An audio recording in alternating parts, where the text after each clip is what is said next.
nós estamos aqui novamente, pela graça de Deus, podendo assim compartilhar a palavra do Senhor, podendo assim contribuir com a vida dos irmãos, tentando explicar um pouco mais do Salmo de número 127, trazendo assim algumas prescrições, alguns princípios da palavra de Deus, no desejo de que a nossa família, o nosso lar, sejam bem-sucedidos. E para isso nós estamos então dedicando ao estudo desse salmo, avaliando alguns dados desses versículos e buscando aplicá-lo às nossas vidas. Vejam bem, agora nós queremos dar continuidade ao que nós começamos, falando sobre esta questão da graça educadora que nós encontramos nos princípios, nas prescrições das Santas Escrituras, nos mandamentos, naquilo que Deus estabelece como regra de fé e prática para nós. Nós temos a graça que nos educa, como nós mencionamos ali em Tito capítulo 2, versículos 11 e 12, e hoje nós queremos falar sobre esta graça. Ela nos educa no equilíbrio entre fé e obras, e como que essa graça nos educa também no equilíbrio entre o nosso trabalho, entre o edificar a nossa casa, o nosso lar, e como viver a vida familiar, como que nós precisamos trabalhar, buscar o nosso sustento, o nosso conforto, a nossa estabilidade, mas também entender o equilíbrio que há entre esse trabalho e a criação da família, a educação da família, o treinamento da família na presença do Senhor. Vejam bem, Salomão está nos ensinando do primeiro versículo até o versículo 2 a necessidade que nós temos, que nós devemos edificar o nosso lar, nós devemos vigiar, nós devemos de fato trabalhar, mas nós devemos estabelecer princípios dizendo e treinando a nossa família que como primazia nós devemos confiar na graça de Deus. Nós devemos depender de Deus e confiar na sua graça. A bênção de Deus está sobre aqueles que encontram esse equilíbrio, não é? Todo aquele que encontra o equilíbrio entre o trabalhar, o edificar e o vigiar, e também como cuidar da família, como educar a família, como treinar a família na vida espiritual, como treinar a família a ser piedosa, a ser temente a Deus. A bênção de Deus, ela vem sobre a vida desses que conseguem esse equilíbrio, tanto para trabalhar, para edificar e vigiar, como também sabe que dependem plenamente e que confiam plenamente no Senhor. Então vejam bem, ele faz uma observação para nós, dizendo assim, olha, se queremos a bênção de Deus em nosso lar, precisamos trabalhar duro para edificar o nosso lar. E isso traz uma ideia para nós que, embora nós confiamos em Deus, nós dependemos de Deus, nós sabemos que a graça de Deus é a primazia da nossa vida, ele fala também da responsabilidade que temos de arregaçar as mangas, de dar duro, de trabalhar. O versículo 6 do Salmo 126, que antecede esse Salmo 127, ele diz assim, olha, quem sai andando e chorando enquanto semeia, voltará com júbilo trazendo os seus feixes. Observem que isso é um princípio extraordinário. O trabalho, ele é duro, ele é cansativo, e nós temos então que pensar com muita disposição, com muita coragem, com muito temor, porque nós cremos e nós sabemos que Deus, pela sua graça, Ele estará lá providenciando, cuidando, dando aos seus amados enquanto dormem. Então vejam bem, ao mesmo tempo que ele ensina o princípio do nosso empenho, da nossa responsabilidade, do nosso esforço, ele também ensina que Deus dá aos seus amados. E nós explicamos isso ontem. Esse dar aí é a ideia de compreender a graça de que Deus já está trabalhando por nós. Não é? Deus já está preparando todas as coisas para que o nosso dia seja abençoado, e assim nós precisamos então encontrar o equilíbrio entre essas duas verdades, entre esses dois princípios, de modo que a graça de Deus tenha primazia na nossa vida, mas ela não exclui, ela não abre mão, ela não aniquila as nossas obras, a nossa responsabilidade. Efésios capítulo 2, do versículo 8 até o versículo 10, que trata com respeito à nossa salvação, de que nós somos salvos pela graça mediante a fé em Cristo Jesus, e isto não vem de vós, é dom de Deus, para que ninguém se vanglorie ou se glorie. E o versículo 10 ele vai dizer assim, e nós, não é, que somos criados em Cristo Jesus para a prática das boas obras que Ele nos preparou de antemão. Então é necessário que a gente treine a nossa família, eduque a nossa família na graça, mas também na nossa responsabilidade, no nosso compromisso com o trabalho, com a edificação, com a ética, com a postura, para que a nossa família seja uma família bem-sucedida, para que o nosso lar seja um lar que dignifique a Deus, que honre a Deus e que glorifique a Deus com o nosso testemunho, com o nosso exemplo de família. A segunda verdade é que essa graça também ela nos educa no equilíbrio entre o nosso trabalho e essa questão da vida familiar. Não só da fé e obras, né? Nós cremos, mas temos que fazer, mas também nós temos que entender que o trabalho ele não pode prejudicar a nossa vida familiar, ele não pode prejudicar a vida espiritual da nossa família, ele não pode excluir a responsabilidade que nós temos de treinar a nossa família na palavra do Senhor, de ter o nosso culto, de ter a nossa devocional, de ter o nosso estudo da palavra de Deus. Vejam o que ele vai dizer assim no versículo 2.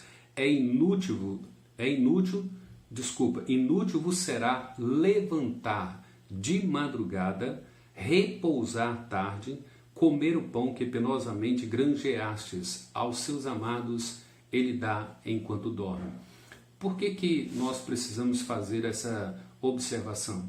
Porque muitos pais, né, inclusive pais cristãos, sempre têm uma justificativa.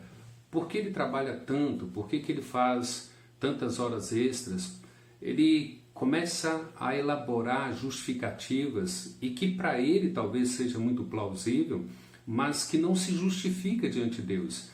Eu quero dar um conforto melhor para a família, eu quero comprar um carro melhor, eu quero comprar uma casa, eu quero sair do aluguel. Todos esses desejos, eles não são pecaminosos em si mesmo.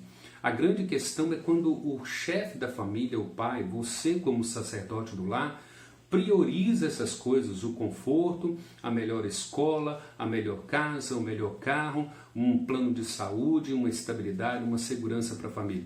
Nada disso é errado, mas quando isso se torna prioridade em detrimento de uma vida devocional, de um estudo com a família, do zelo espiritual pela família, da vida espiritual da família, pensando que essa família precisa ser bem-sucedida na ótica de Deus, na compreensão divina, nos princípios e nas prescrições que Deus tem para a nossa família. Então nós não podemos sacrificar a nossa família, nós não podemos sacrificar uma vida devocional, nós não podemos sacrificar o estudo da palavra de Deus e pensar no valor eterno desta família, pensar no valor eterno dos nossos filhos, na vida eterna para eles, na comunhão eterna com Cristo, na comunhão eterna de servir a Deus e de ser uma família que tem testemunho de vida, uma família que se edifica, uma família que tem comunicação entre si, uma família que se respeita, uma família que ela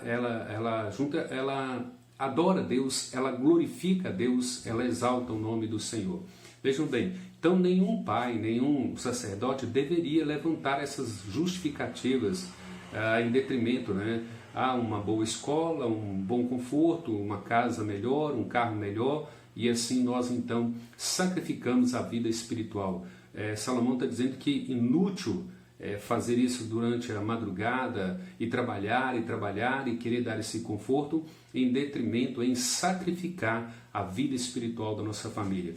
E alguns teólogos, alguns historiadores dizem que nenhum trabalhador, quando chegar à sua idade, né, madura ou à sua velhice, ele olhará para trás e dirá assim: eu queria ter passado mais tempo no meu trabalho, eu queria ter trabalhado mais, eu queria estar na empresa muito mais tempo. Não, quando ele chega a essa maioridade, ou a sua maturidade, ou a sua velhice, com toda certeza, se ele sacrificou a família, se ele sacrificou os filhos, se ele não zelou pela vida espiritual dos filhos, provavelmente ele agora está colhendo frutos dessas irresponsabilidades ou a ambição de ter os bens materiais. E possivelmente ele olhará para trás e dirá assim: eu gostaria de estar lá quando meus filhos precisaram de mim. Quando a minha esposa precisou de mim, quando meus filhos precisaram de mim, eu não estava lá, eu estava fora do horário trabalhando, correndo atrás de outro trabalho e buscando outra fonte de sustento, de salário. Então você talvez olhará para trás e olhará para frente vendo onde é que se encontra o seu cônjuge, onde é que se encontram os seus filhos destruídos espiritualmente, não é? Abandonados da vida espiritual, não tem uma direção espiritual, porque dedicamos aquilo que nós achávamos que era de maior valor para eles e desprezamos e negligenciamos aquilo que Deus tem de maior valor para a vida da nossa família. Então, uma família bem-sucedida, essa graça, essa expressão aos seus amados ele dá enquanto dorme, essa graça ela nos educa entre o equilíbrio de ter uma fé, mas de praticar boas obras, de trabalhar, mas não abrir mão da vida familiar, do convívio familiar, da vida de oração, da vida devocional, do crescimento espiritual para servir ao Senhor. Vejam bem, os versículos 1 e 2 mostram que uma vida familiar satisfatória, ela depende da bênção de Deus, da graça de Deus, da compreensão da graça de Deus, desses benefícios que Deus tem preparado para mim, para você e para a nossa família. O equilíbrio, então, será fruto da graça em nosso coração. A graça nos educará nesses princípios. Olha, eu preciso ter fé, mas eu preciso ter obras. Eu preciso entender que tudo depende de Deus plenamente, mas eu preciso entender que eu tenho responsabilidade e praticar as boas obras e correr atrás. Eu preciso compreender pela graça de Deus que eu preciso trabalhar, eu preciso edificar e vigiar, mas eu preciso zelar pela vida espiritual da minha esposa, dos meus filhos. Eu desejo, minha primazia, minha prioridade é a vida espiritual da minha família. A minha família precisa ser bem-sucedida numa ótica divina. A minha família precisa adorar a Deus. A minha família precisa servir a Deus, glorificar a Deus. E a minha família precisa depender unicamente da graça de Deus. Esses são os princípios que nós precisamos treinar no nosso lar e na nossa família. Então, que Deus assim os abençoe e que Deus lhe conceda graça, maturidade e que a graça de Deus que educa todos os homens, essa palavra de Deus que é inspirada por Ele e é útil para o ensino, para a correção, para a repreensão e educação na justiça, a fim de que todo homem de Deus seja perfeito e perfeitamente habilitado para toda boa obra. Que Deus aplique essa palavra ao seu coração e que você tenha um dia abençoado na presença do Senhor. Deus o abençoe. A graça de Deus esteja sobre vocês. Um abraço a todos e até mais.